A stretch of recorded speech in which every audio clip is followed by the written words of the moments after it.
Wow দর্শক, দারুণ সুখবর। পাকিস্তানি সুপার লিগ পিএসএল এ এবার প্রথম ম্যাচে মাঠে খেলতে নেমে মাত্র 5টি রান খরচ করে গুরুত্বপূর্ণ 3টি উইকেট শিকার করে ফেলেছেন এবং নতুন ইতিহাস রচনা করেছেন বাংলাদেশের সবচেয়ে গতিধারী বোলার নাহিদ রানা। এ যেন বাংলাদেশের ক্রিকেট প্রেমীদের জন্য এক বিরাট সুখবর। হ্যাঁ দর্শক, তার এই বিস্তারিত জানতে ভিডিওটি না টেনে আজ সম্পূর্ণ দেখার অনুরোধ রইল। পাকিস্তানি সুপার লিগ পিএসএল এ করাচি কিংসের হয়ে আজ মাঠে অভিষেক হয়েছিল বাংলাদেশের গতিধারী বোলার নাহিদ রানার। মাঠে খেলতে নেমে যেন আজ প্রথমে দুর্দান্ত তাণ্ডব চালিয়েছেন নাহিদ রানা, কেননা আজ লাহোর কালান্দার্সের বিপক্ষে মাঠে খেলতে নেমেছিলেন নাহিদ রানার দল করাচি কিংস। মাঠে খেলতে নেমে যেন প্রথমে টস জিতে আগে ব্যাটিং করার সিদ্ধান্ত নিয়েছিল নাহিদ রানার দল করাচি কিংস। প্রথমে ব্যাটিং করতে নেমে নির্ধারিত 20 ওভার খেলে 6 উইকেট হারিয়ে 153 রান সংগ্রহ করেছিল নাহিদ রানার দল করাচি কিংস। এরপর করাচি কিংসের দেওয়া 154 রানের জবাবে ব্যাটিং করতে নামলে শুরুটা দুর্দান্ত ছিল ইসলামাবাদ ইউনাইটেডের। শুরুতে ব্যাটিং করতে নামা ইসলামাবাদ ইউনাইটেডের দুই ওপেনার যেন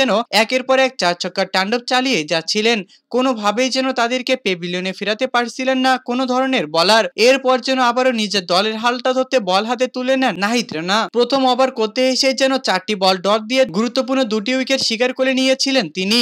এরপর পরবর্তী ওভার করতে এসে যেন 5টি রান খরচ করে আবারও একটি উইকেট শিকার করে নিয়েছিলেন নাহিদ রানা। এদিন যেন জয়ের নায়ক ছিলেন নাহিদ রানা, আর এই বিষয়টাই যেন বাংলাদেশের ক্রিকেট প্রেমীদের জন্য বেশ সুখবর। তো দর্শক, পাকিস্তানি সুপার লিগ পিএসএল এ এই প্রথম ম্যাচে নাহিদ রানার এমন দুর্দান্ত বোলিং এর তাণ্ডব আপনাদের কাছে কেমন লেগেছে তা অবশ্যই আমাদেরকে কমেন্ট করে জানাতে একদমই ভুলবেন না। এবং আমাদের চ্যানেলের ডেসক্রিপশন বক্সে একটি চ্যানেলের লিংক দেওয়া রয়েছে, প্লিজ এটাকে সাবস্ক্রাইব করবেন এবং আমাদের চ্যানেলের সাথেই থাকবেন। ধন্যবাদ সবাইকে এতক্ষণ আমাদের সাথেই থাকার জন্য।